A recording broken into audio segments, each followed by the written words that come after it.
तेजस्वी यादव के पावर का अंदाजा सीएम नीतीश को लगा। अचानक दौड़े दौड़े पहुंचे थे लालू राबड़ी के पास, हाथ जोड़ लगे गिड़गिड़ाने। नजर झुकाकर बोले नीतीश, अब पहले वाली गलती दोबारा नहीं करेंगे। भाजपा हमारी पार्टी को तोड़ रही है, लालू जी आप मदद कीजिए। तेजस्वी ने किया था इनकार, कहा विश्वास नहीं इन पर, अब इनके साथ भूल कर भी नहीं जाएंगे। फिर तो 10 लाख नौकरी पर हुई डील। बिहार के पूर्व उप मुख्यमंत्री और आरजेडी नेता तेजस्वी यादव इन दिनों जन विश्वास यात्रा के जरिए लोगों से मुलाकात कर रहे हैं और नीतीश कुमार और बीजेपी गठबंधन पर जमकर निशाना साध रहे हैं।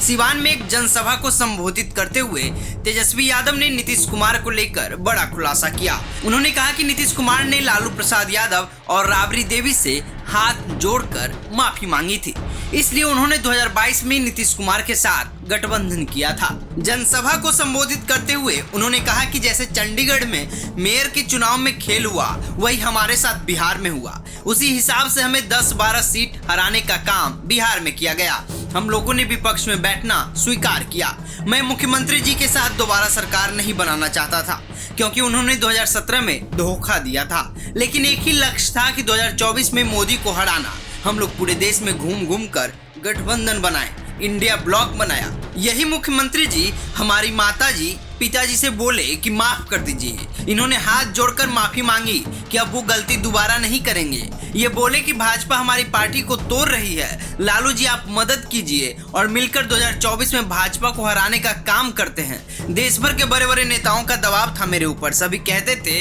कि नीतीश जी अगर सच्चे मन से आ रहे हैं तो उन्हें साथ ले लीजिए, क्योंकि बीजेपी वाले उस समय ऑपरेशन लोटस चालू किए थे। तेजस्वी ने आगे बताया कि महाराष्ट्र में, झारखंड में, कर्नाटक में, मध्य प्रदेश में जो स्थिर सरकारें थी उन्हें तोड़ा जा रहा था, गिराया जा रहा था, लोकतंत्र की हत्या कराई जा रही थी। तो हमें लगा कि अगर देश भर में ऑपरेशन लोटस चल रहा है तो लोटस बीजेपी के साथ ही ऑपरेशन बिहार में कर देते। हम लोगों ने अपनाया और मुख्यमंत्री जी के साथ फिर से सरकार बनाई, लेकिन हमारी एक शर्त थी, क्योंकि हम जानते थे कि हम सत्ता में आए तो लोग पूछेंगे कि आपने 10 लाख सरकारी नौकरी की बात कही थी। तो हमने सीएम के सामने प्रस्ताव रखा कि आप वादा कीजिए अगर हम आपके साथ आते हैं तो आप 10 लाख लोगों को सरकारी नौकरी देने का काम करेंगे। तब हम लोग साथ आ गए। ऐसे में एक बात तो स्पष्ट है कि बिहार बदल रहा है। बदलते बिहार के साथ तेजस्वी का कद भी बढ़ता जा रहा है। तेजस्वी ने मात्र 17 महीने के कार्यकाल में वो कर दिखाया जो राजनीति के बड़े बड़े महारथी करने की सोच भी नहीं सकते।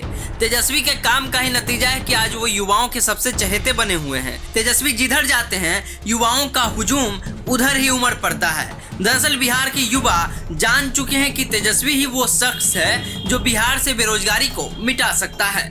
तभी तो नीतीश के पलटी मारने के बाद लोगों में लालू के बड़े लाल तेजस्वी के प्रति दीवानगी बढ़ गई है। बिहार के लोग उन्हें विश्वास दिला रहे हैं कि इस बार चुनाव आने दीजिए, नीतीश कुमार सहित बीजेपी को अच्छे से सबक सिखाएंगे।